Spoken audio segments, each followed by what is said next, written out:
বাংলাদেশের সংবিধান আল্লাহর সার্বভৌমত্বকে বিশ্বাস করে না। এই জন্য হাইকোর্ট বাংলাদেশ জামাতে ইসলামের নিবন্ধন বাতিল করেছিল। মুহতারাম হাজিরিন, আমরা অনেকে তখন বগল বাজাইছি, মনে করছি জামাতে ইসলাম বন্ধ হয়েছে, ভালো হয়েছে। জামাতে ইসলাম বন্ধ হওয়া নিয়ে আমার কোনো প্রসঙ্গ না, কিন্তু কথা হলো বন্ধটা হলো কি জন্য? বন্ধ হয়েছে আল্লাহর সার্বভৌমত্বের কথা বলার অপরাধে। ও মুসলমান, কোন দেশে বসবাস করো, যেই দেশে আল্লাহর কোরআনের আইন বাস্তবায়নের জন্য রক্ত দিয়েছিল তোমার পূর্বপুরুষরা, যে দেশে আল্লাহর আইন বাস্তবায়নের জন্য রক্ত দিয়েছিল তিতুমিররা, যে দেশে আল্লাহর আইন বাস্তবায়নের জন্য রক্ত দিয়েছিল শরীয়তুল্লাহরা, যে দেশে আল্লাহর আইন বাস্তবায়ন করার জন্য রক্ত দিয়েছিল মুসলমানদের বীর শহীদরা, সেই রক্তের সঙ্গে গাদ্দারি করে আজ মুসলমানদের বুকের উপর কুফরি সংবিধান চাপিয়ে দেওয়া হয়েছে। মুসলমানদের উচিত ঐক্যবদ্ধভাবে লড়াই করে রক্ত দিয়ে শাহাদাতের মাধ্যমে কুফরি সংবিধান বঙ্গোপসাগরে ভাসিয়ে দেওয়া।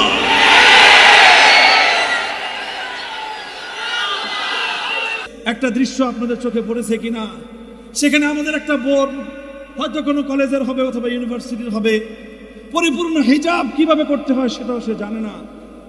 হিজাব পরিহিত, কিন্তু তার মাথার কিছু চুল বেরিয়ে আছে, হিজাব করতে জানে না। কিন্তু সে কিভাবে আল্লাহর দরবারে সেজদা করছে, আর সেজদা থেকে উত্তর মাথা উঠিয়ে কিভাবে দুহাত তুলে খোদার কাছে আনন্দের অশ্রু তার বুক ভেসে যাচ্ছে।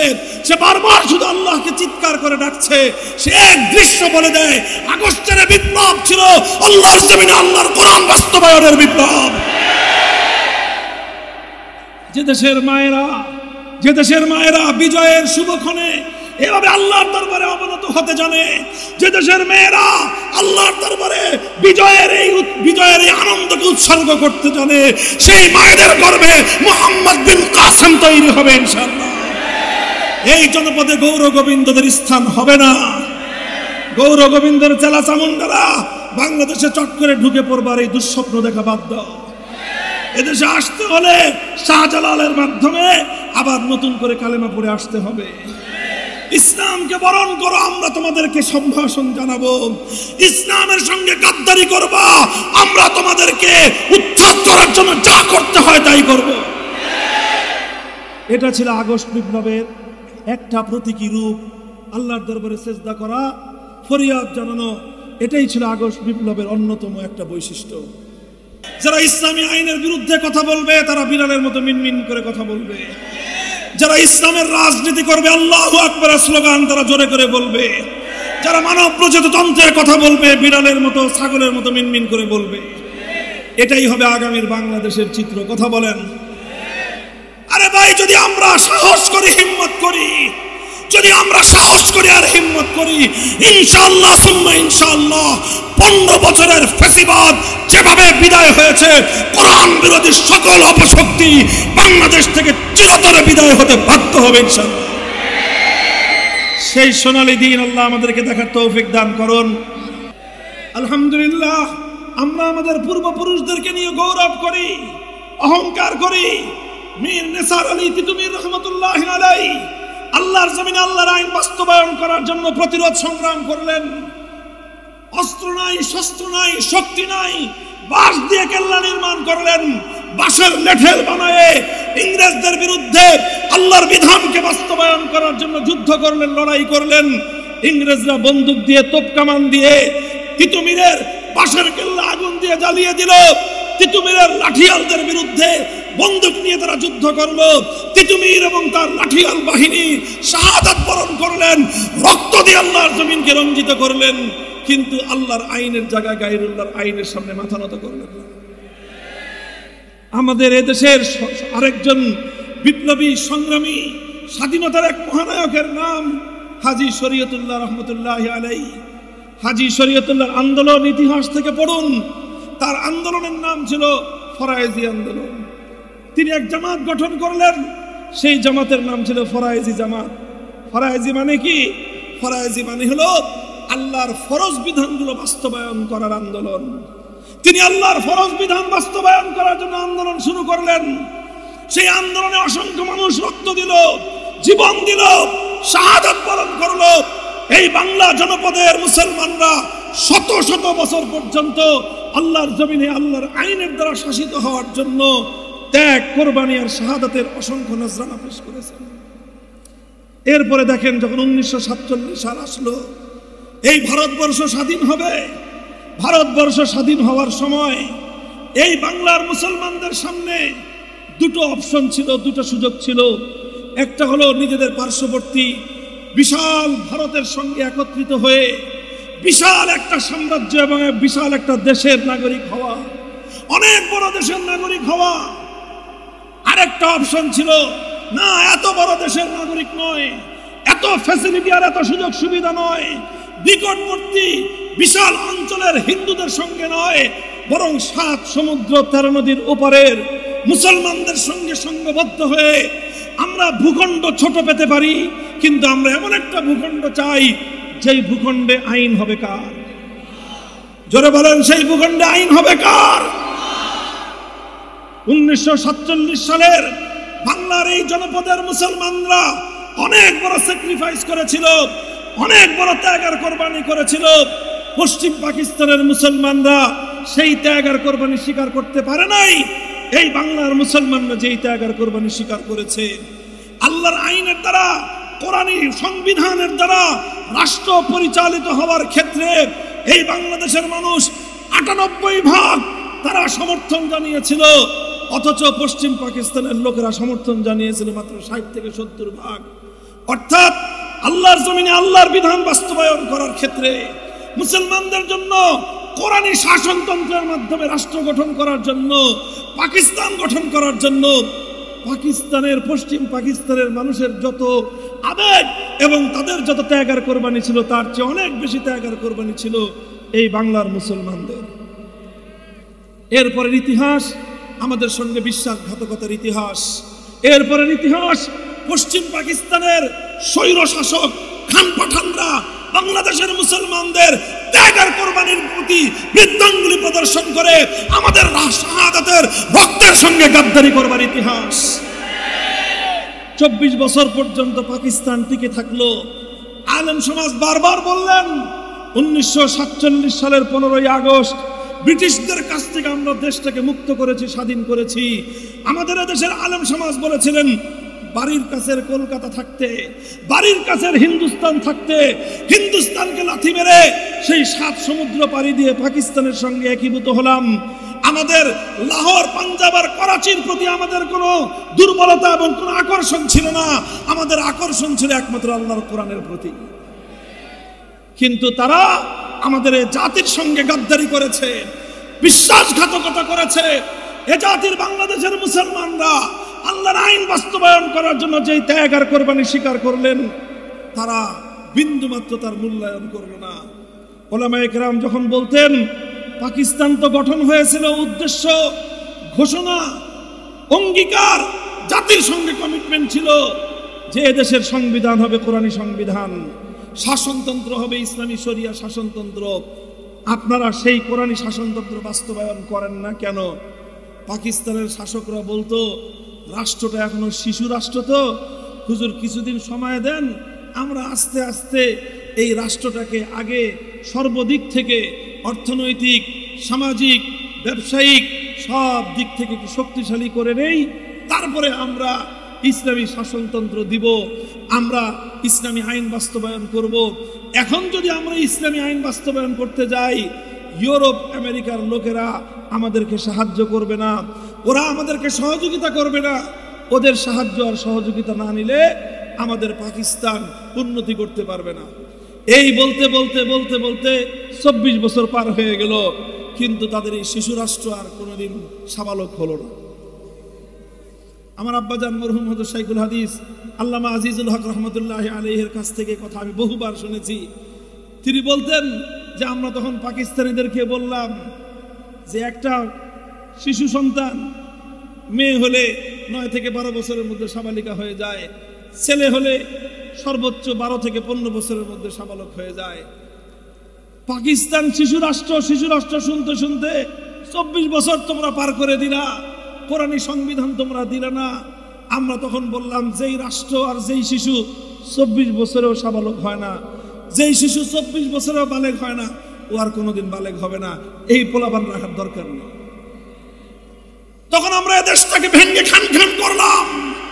আমরা তখন পাকিস্তানিদেরকে বলে দিলাম, আসসালাম, কোরআনের সংবিধান বাস্তবায়নের জন্য যে পাকিস্তান কায়েম করা হয়েছিল, সেখানে যদি কোরআনের আইন বাস্তবায়ন না করা যায়, পাকিস্তানের গদিতে আগুন ধরাও।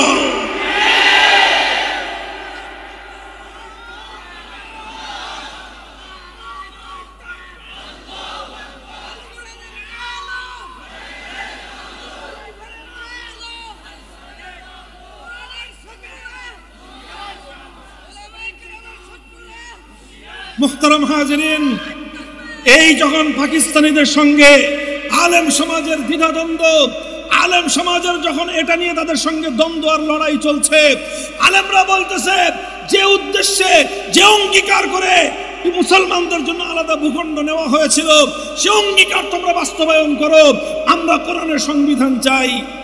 তারা বলতে থাকলো শিশু রাষ্ট্র, শিশু রাষ্ট্র, শিশু রাষ্ট্র।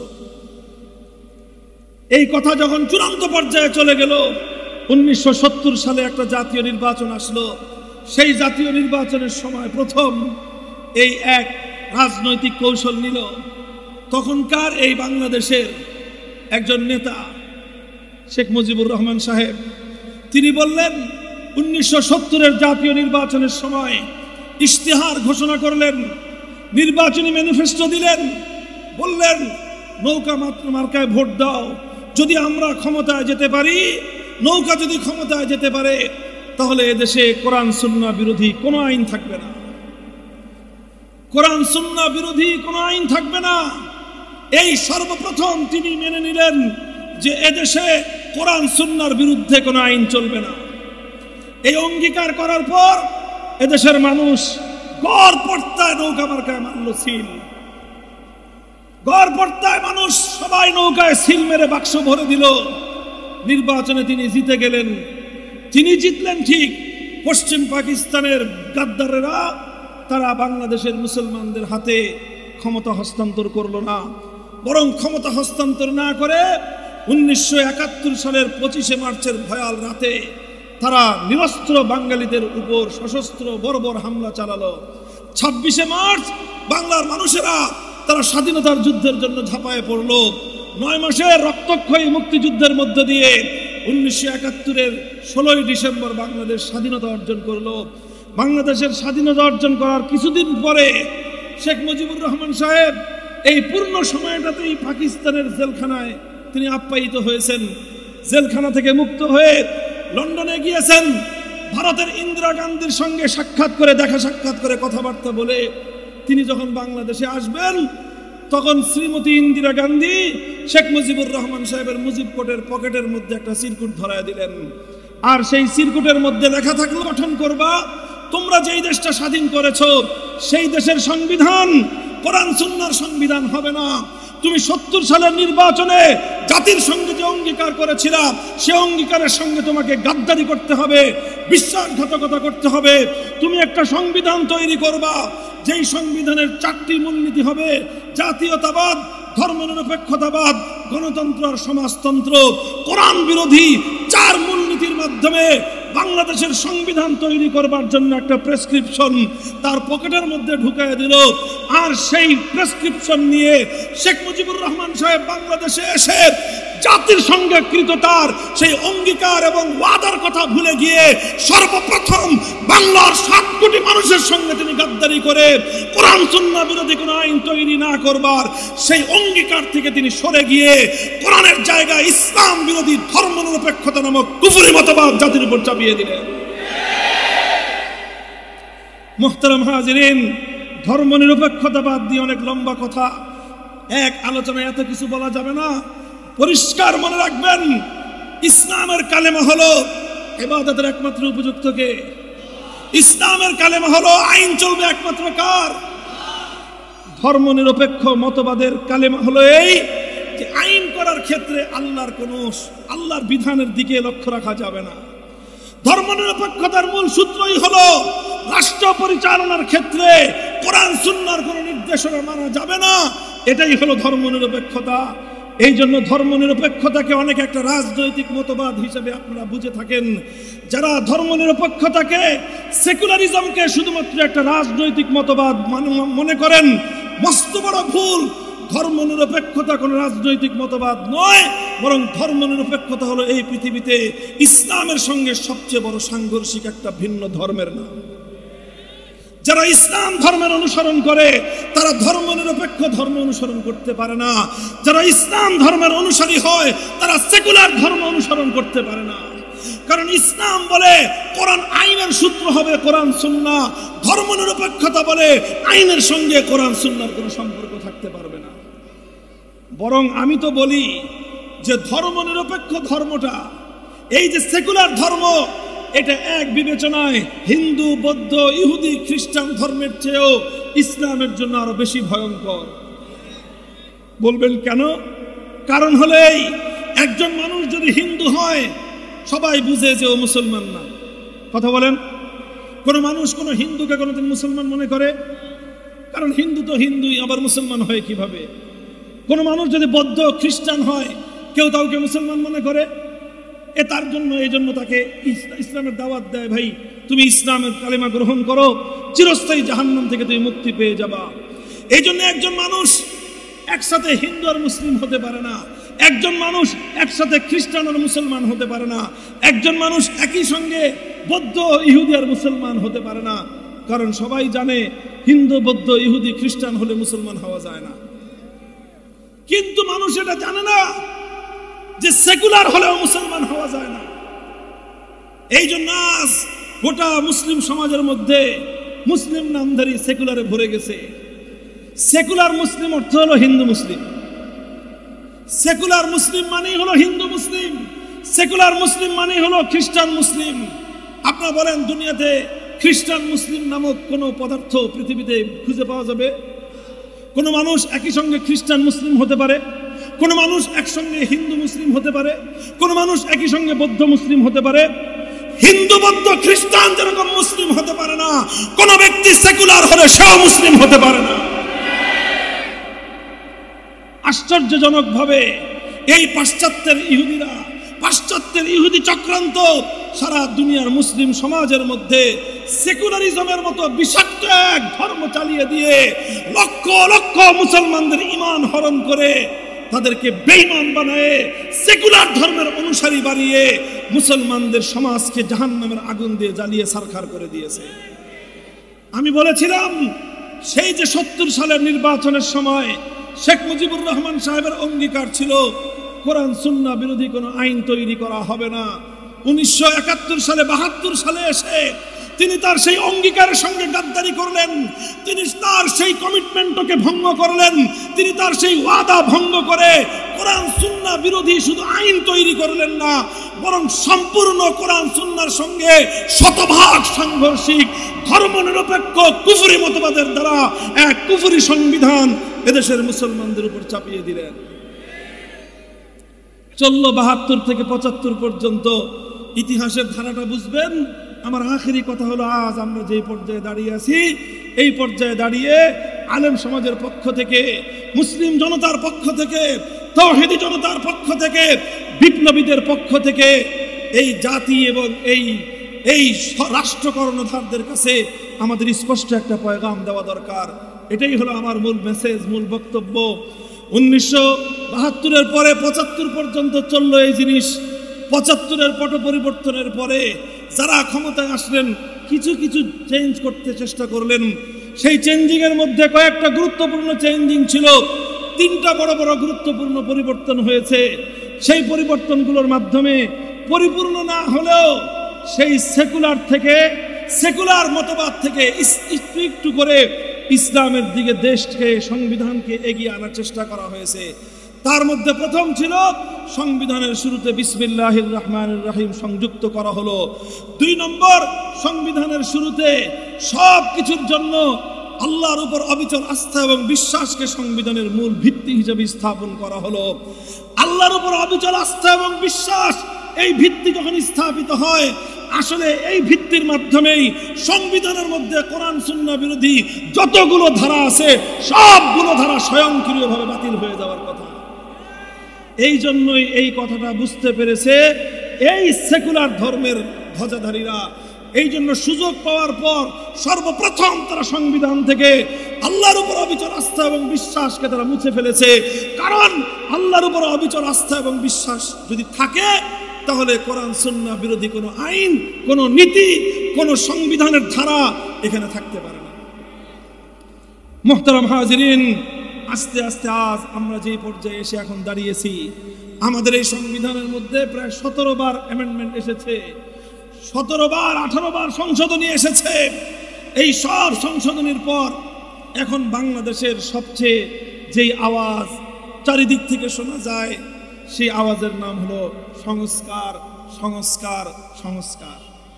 কথা বলেন, চারিদিক থেকে সংস্কারের আওয়াজ। আমরা আমাদের স্পষ্ট দ্ব্যর্থহীন সংস্কারের কথা তুলে ধরতে চাই। আমরা শুধুমাত্র লিখিত একটা পত্রের মাধ্যমে রাষ্ট্রীয় কর্ণধারদের কাছে টেবিলের আলোচনায় নয়, জাতির সামনে আমাদের বক্তব্য আমরা স্পষ্ট ভাষায় তুলে ধরতে চাই। হে মুসলিম সমাজ, হে মুসলমানদের মধ্যে যারা আল্লাহর একত্ববাদকে বিশ্বাস করো, সময় এসেছে এই একত্ববাদকে বক্ষে ধারণ করবার এবং সেই একত্ববাদের বিশ্বাসকে তোমার সমাজে স্থাপন করার।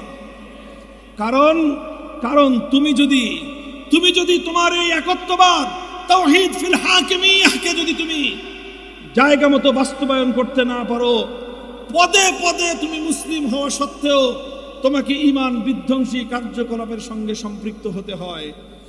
এই যে দেখেন, যে কোনো জাতীয় দিবস আসলে আমাদের বাংলাদেশের যে জাতীয় ক্যান্টনমেন্ট আছে, সেই ক্যান্টনমেন্টের মধ্যে একটা শিখা অনির্বাণ আছে।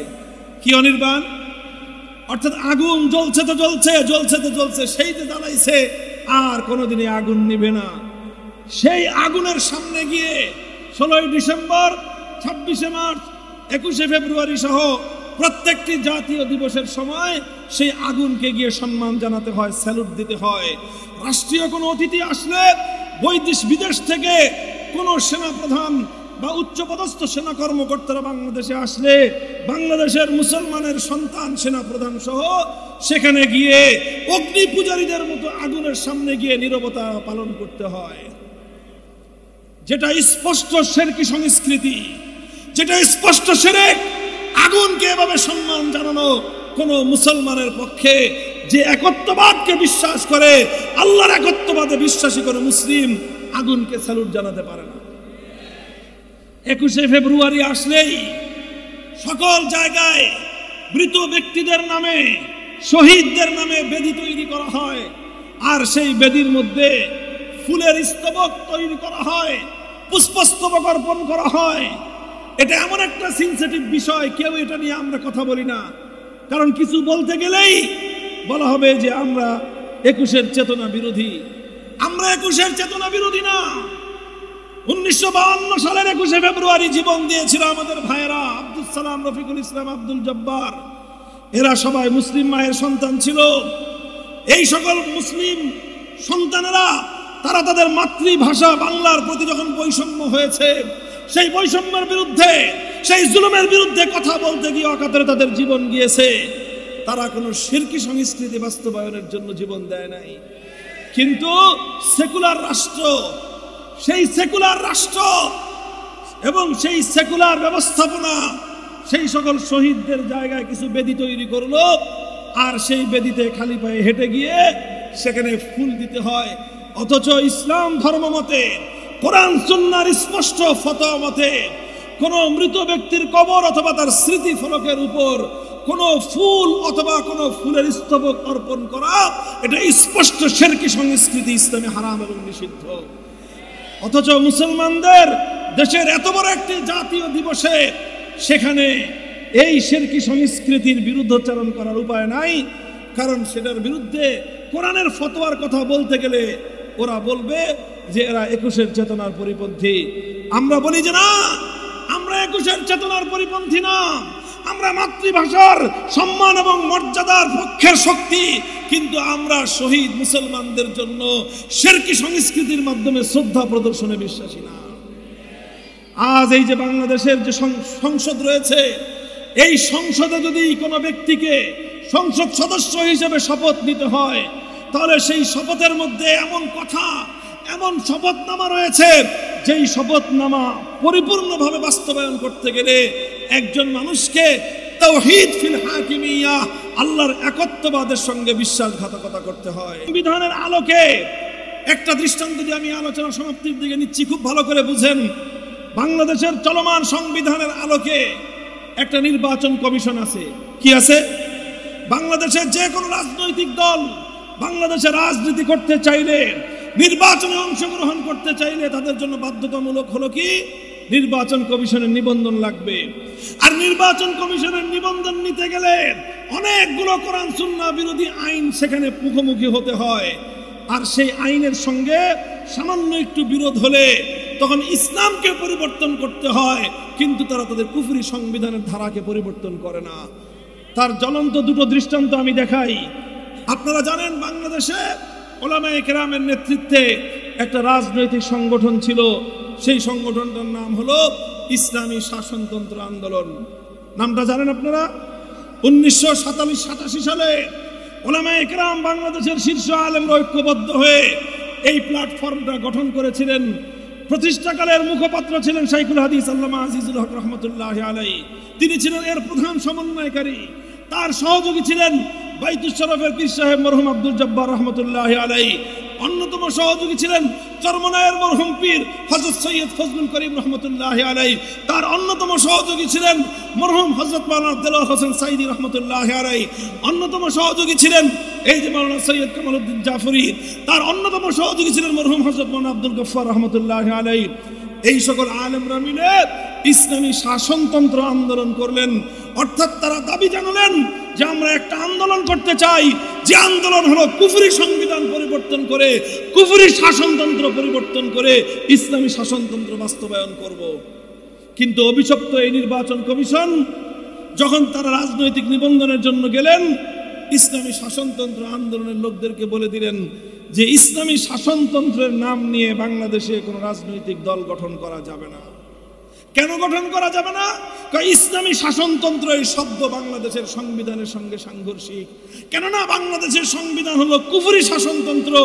আপনারা চান ইসলামী শাসনতন্ত্র করতে, যতদিন পর্যন্ত কুফরি শাসনতন্ত্র, কুফরি সংবিধান থাকবে ততদিন বাংলাদেশে ইসলামী শাসনতন্ত্র নামে অনুমোদন চলবে না। বাধ্য হলেন তারা নাম পরিবর্তন করে শাসনতন্ত্র শব্দ বাদ দিতে হলো। এটা এ জাতির জন্য চরম দুঃখজনক একটা ইতিহাস। এর চেয়েও দুঃখজনক আর একটা ইতিহাস বলি। অনেক ইখতিলাফ এবং মতপার্থক্যের জায়গা আছে, আমি মতপার্থক্যের জায়গায় যাচ্ছি না। বাংলাদেশে একটা অনেক বড় রাজনৈতিক এবং ইসলামী সংগঠন আছে, নাম হলো বাংলাদেশ জামাতে ইসলামী। জানেন, এই বাংলাদেশ জামাতে ইসলামীর নিবন্ধন হাইকোর্ট থেকে বাতিল করা হয়েছে। হাইকোর্ট বলেছে তাদের নিবন্ধন বাতিল, তারা নিষিদ্ধ।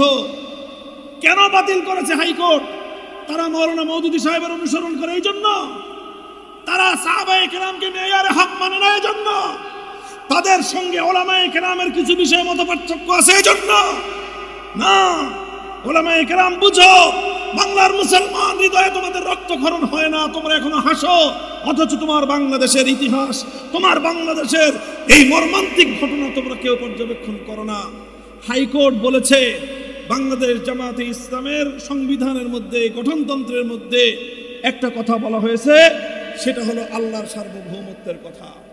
সুতরাং যেখানে তারা আল্লাহর সার্বভৌমত্বের কথা বলল, বাংলাদেশের সংবিধান আল্লাহর সার্বভৌমত্বকে বিশ্বাস করে না।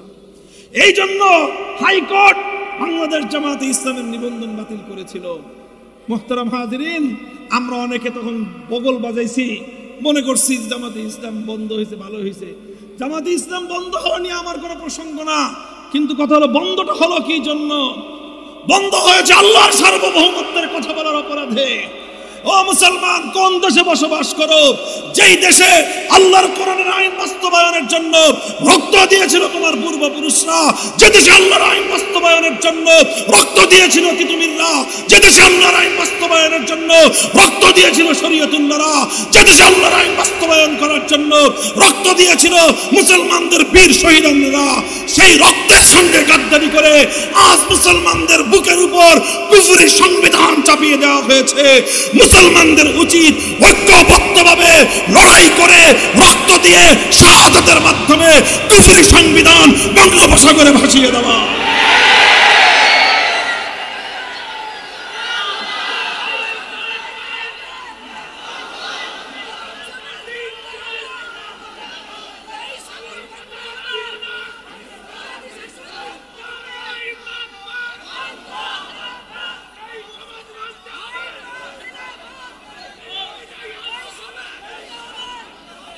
ভাই, আমাদেরকে সমাজ এবং রাষ্ট্রীয় জীবনের প্রতিটি পদে পদে এভাবেই অনেক সময় খুশিতে, অনেক সময় বাধ্য হয়ে, অনেক সময় জেনে আর অনেক সময় না জেনে, অনেক সময় বুঝে অনেক সময় না বুঝে প্রতিনিয়ত আমাদেরকে কুফরির সামনে মাথা নত করে চলতে হচ্ছে।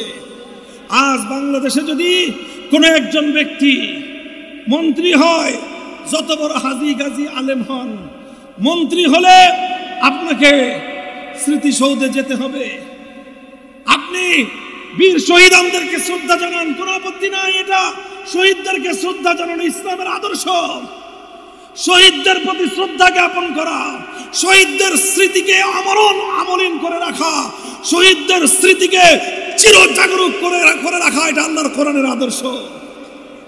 কোরআন ইসলামী আদর্শ শিক্ষা দিয়েছে, যখন তোমাদের মধ্যে কেউ শহীদ হবে তখন সেই শহীদের কীর্তি গাথা নিয়ে তোমরা আলোচনা করো। হাদিসের পাতায় পাতায় পাবেন আল্লাহর পয়গম্বরের সামনে সাহাবায়ে কেরাম তাদের পূর্বপুরুষ যারা আল্লাহর দ্বীনের জন্য জীবন দিয়েছে তাদের কীর্তি গাথা আলোচনা করতেন। আল্লাহর নবী আবেগ নিয়ে সেই কীর্তি গাথা শুনতেন। কোরআনে পাকের মধ্যে সূরা কাহফ রয়েছে, 6 জন যুবক আল্লাহর জন্য জীবনকে উৎসর্গ করেছিলেন। আল্লাহ বলেছেন, ইতিহাস আলোচনা করেছেন, সেই 6 যুবকের আল্লাহর জন্য আত্মোৎসর্গকে চিরস্মরণীয় করে রাখার জন্য সেখানে মসজিদ নির্মাণ করো, স্মৃতিসৌধ নির্মাণ করতে বলেন নাই, সেই স্মৃতিসৌধের সামনে ফুল দিতে বলেন নাই। মুহতারাম হাজিরিন, কথাগুলো শুনে অনেকে ভয় পেতেছেন হয়তো যে হুজুর কোথায় হাত দিতেছে। হ্যাঁ, হাত মূল জায়গায় দিতে হবে, কলজার মধ্যে হাত দেওয়া ছাড়া মুক্তির কোনো উপায় নাই। কুফরি হৃৎপিণ্ড ধরে টান দিতে হবে, কুফরি রাষ্ট্রযন্ত্রের সকল আখড়া ভেঙে গুড়িয়ে দিতে হবে। আল্লাহর জমিনে আল্লাহর কোরআনের সংবিধান বাস্তবায়নের জন্য যুদ্ধের প্রস্তুত হতে হবে।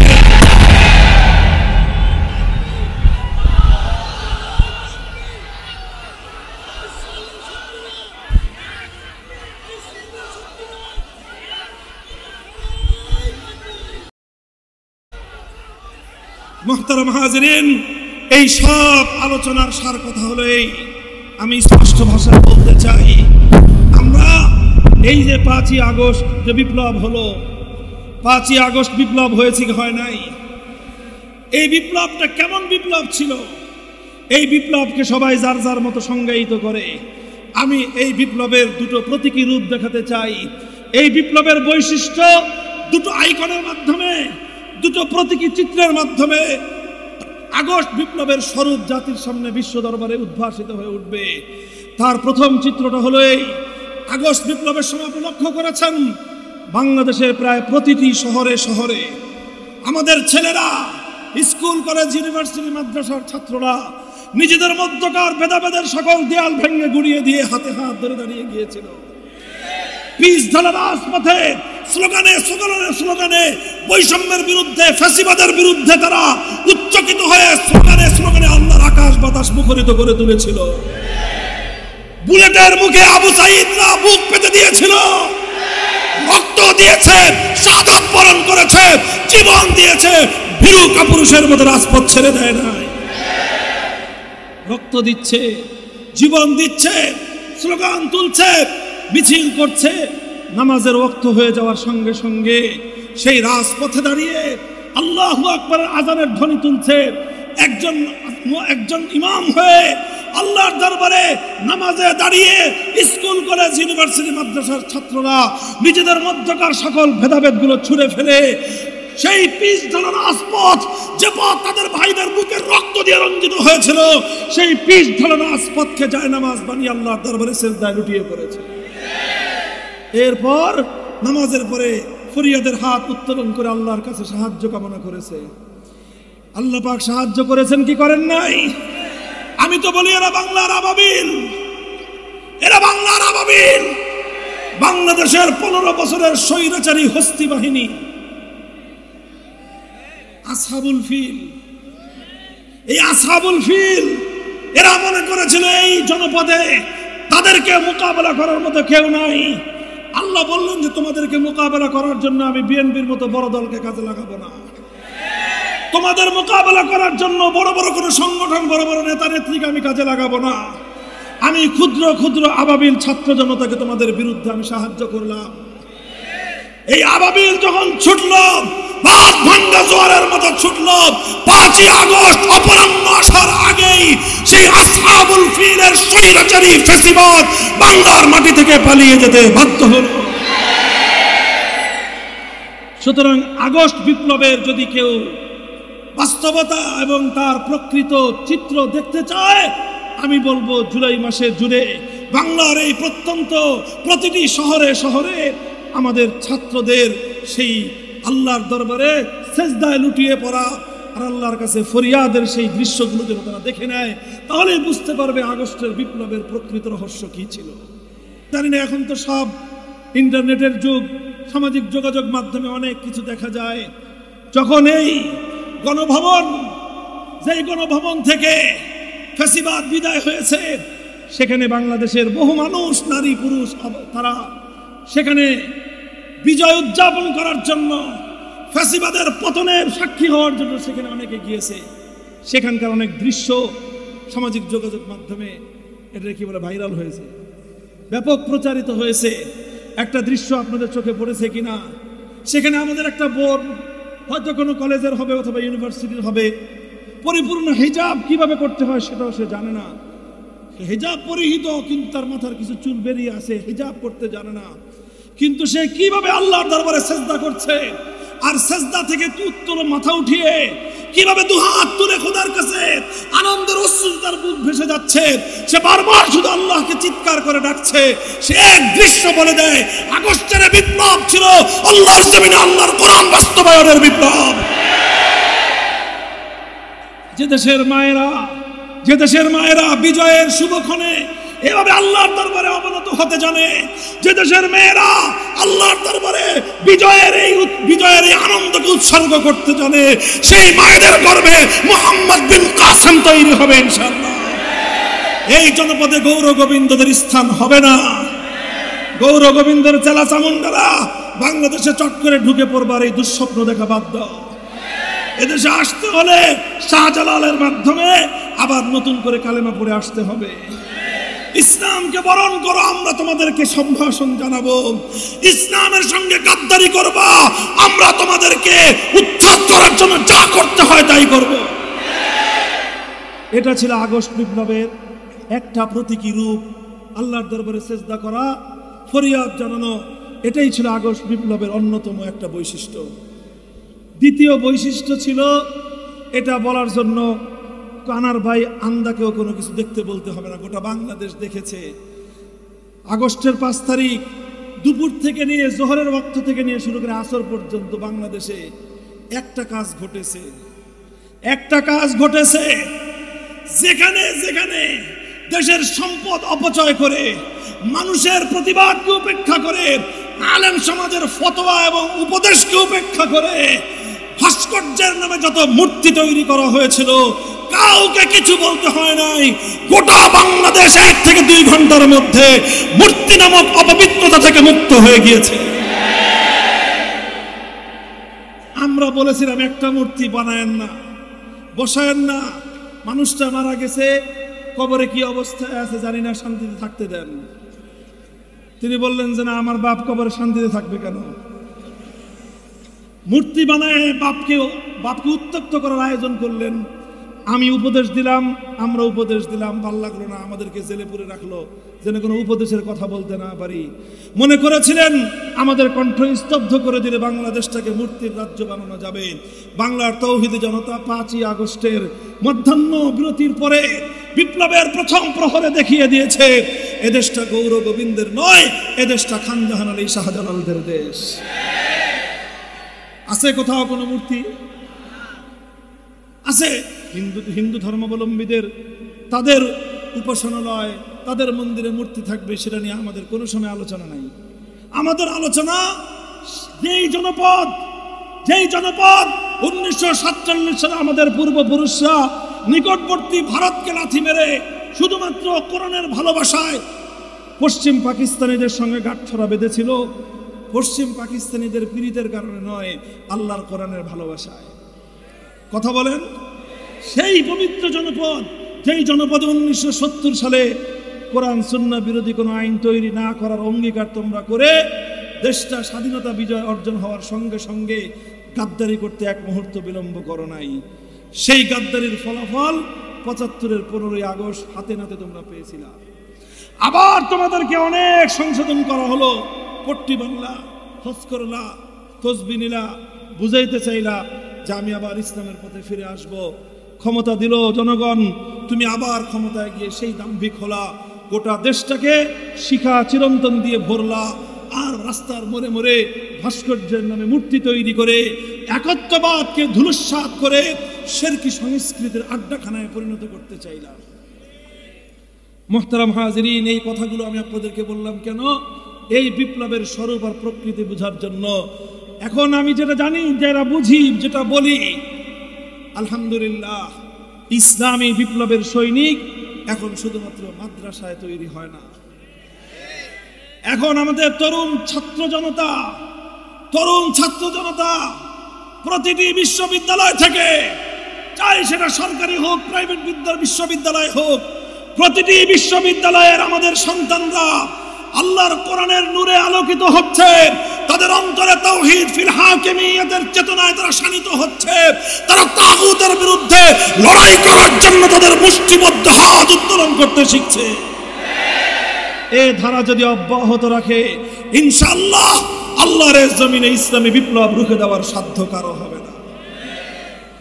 আমরা স্পষ্ট ভাষায় বলতে চাই, এই সংস্কারের চলমান আবহাওয়ার মধ্যে আমার পরিষ্কার বক্তব্য বাংলার আলেম সমাজের পক্ষ থেকে, দক্ষিণবঙ্গের কেন্দ্রীয় ইসলামী প্রাণ কেন্দ্র, ইসলামী শিক্ষা সংস্কৃতির প্রাণ কেন্দ্র দারুল উলুমের মঞ্চ থেকে, আকাবির আলেমদের পক্ষ থেকে আমি বলি, আমাদের সংবিধানের সংস্করণের মধ্য দিয়ে এই সংবিধানে আর কোনো জাতির পিতা আমরা দেখতে চাই না। কারণ এটা নিয়ে অনেক বিতর্ক, অনেক বিব্রতকর পরিস্থিতি। আল্লাহ পাক আমাদেরকে বলে দিয়েছেন, মিল্লাতা আবিকুম ইব্রাহিম। বাংলাদেশের মূল পরিচয় হলো বাংলাদেশটা মুসলিম জাতিসত্তার জন্য গঠিত হয়েছে। যেহেতু মুসলিম জাতিসত্তার জন্য বাংলাদেশ গঠিত হয়েছে, মুসলিম জাতিসত্তার জন্য 1905 সালে পশ্চিমবঙ্গ থেকে আমরা বিচ্ছিন্ন হয়েছিলাম। মুসলিম জাতিসত্তা গঠনের জন্য 1947 সালে আমরা ভারতকে তালাক দিয়েছিলাম। মুসলিম জাতিসত্তা গঠন করার জন্য 1970 সালে কোরআন সুন্নাহ বিরোধী কোনো আইন তৈরি না করার অঙ্গীকার করেছিলাম। মুসলিম জাতিসত্তা গঠন করার জন্যই এদেশে আমরা ইসলাম বিরোধী কোনো সংস্কৃতি মানতে পারি না। সুতরাং মিল্লাতা আবিকুম ইব্রাহিম, আমাদের মুসলিম ধর্মাবলম্বীদের জাতিসত্তার পিতার নাম ইব্রাহিম আলাইহিস সালাম। কাজে এখানে কোনো একক ব্যক্তিকেও জাতির পিতা চাই না। আর আমেরিকার অনুকরণে এক ঝাঁক বাবা নিয়ে আইনা সংবিধানে বসায় দিবেন, এই সমস্ত ফালতু কাজও আমরা দেখতে চাই না। কোনো জাতির পিতার চ্যাপ্টারই থাকবে না, এটা আমাদের পরিষ্কার প্রস্তাব। 1 নম্বর। 2 নম্বর কথা হলো, আমরা সংবিধানের অভিশপ্ত ধারাটা বন্ধ দেখতে চাই। শুধু একটা জিনিস সংবিধানে সংযুক্ত করে দেয়া হোক, সেটা হলো এই সংবিধানে আল্লাহর সার্বভৌমত্বে বিশ্বাসী হবে। সুতরাং আল্লাহর সার্বভৌমত্বের সঙ্গে সাংঘর্ষিক, আল্লাহ প্রদত্ত কোরআন সুন্নাহর সঙ্গে সাংঘর্ষিক গোটা রাষ্ট্রের যে কোনো আইন, যে কোনো নীতি, যে কোনো নীতিমালা, যে কোনো আইন, যে কোনো কানুন, সেটা যেই বাস্তবায়ন করতে চাক, সেই সেটা যেই প্রণয়ন করুক, আল্লাহর আইন বিরোধী কোনো আইন বাংলাদেশে কার্যকর হবে না, বরং অটোমেটিক অকার্যকর এবং বাতিল বলে গণ্য হবে। এই একটা জায়গায় যদি সংশোধনী আনা যায়, তাহলে ইনশাআল্লাহ 2 দিন পর পর একবার মূর্তি নিয়ে, একবার আগুন নিয়ে, একবার নারী নীতি নিয়ে, একবার শিক্ষানীতি নিয়ে, একবার হিন্দুয়ানি সংস্কৃতি নিয়ে, একবার নাস্তিক্যবাদ নিয়ে, একবার নবী মুহাম্মদুর রাসূলুল্লাহ সাল্লাল্লাহু আলাইহি ওয়াসাল্লামের ইজ্জতের দাবি নিয়ে আমাদেরকে বারবার মাঠে নামতে হবে না।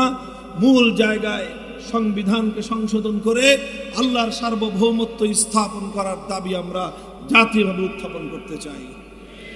এটা যদি করা যায় ইনশাআল্লাহ আমার দেশ ইসলাম বিরোধী সকল ধারা এখানে বন্ধ হয়ে যাবে। ইনশাআল্লাহ একমত আছেন তো আপনারা? আর যদি এটা না করে, আর যদি এটা তারা বাস্তবায়ন না করে, আমাদের কথাগুলো যদি তাদের বুঝে আসতে বিলম্ব হয়, তাহলে আমরা বলবো আমরা আরেকটা বিপ্লবের জন্য প্রস্তুতি গ্রহণ শুরু করে দেই। আর সেই বিপ্লবের জন্য 2000 নয় 2 লক্ষ প্রয়োজনে শাহাদাতের রক্ত দিতে হবে।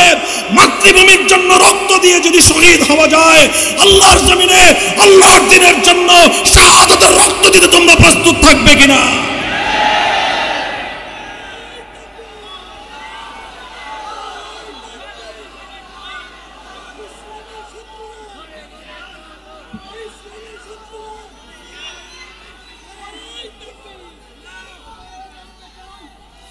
ইনশাআল্লাহ আগামীর সমাজ হবে ইসলামের সমাজ। আর এভাবে হীনমন্যতা করে সুপায়ে সুপায়ে লুকায়ে লুকায়ে কথা বলার দিন শেষ। এবার বুক ফুলিয়ে উচ্চ কণ্ঠে কোরআনের কথা বলবার বাংলাদেশ।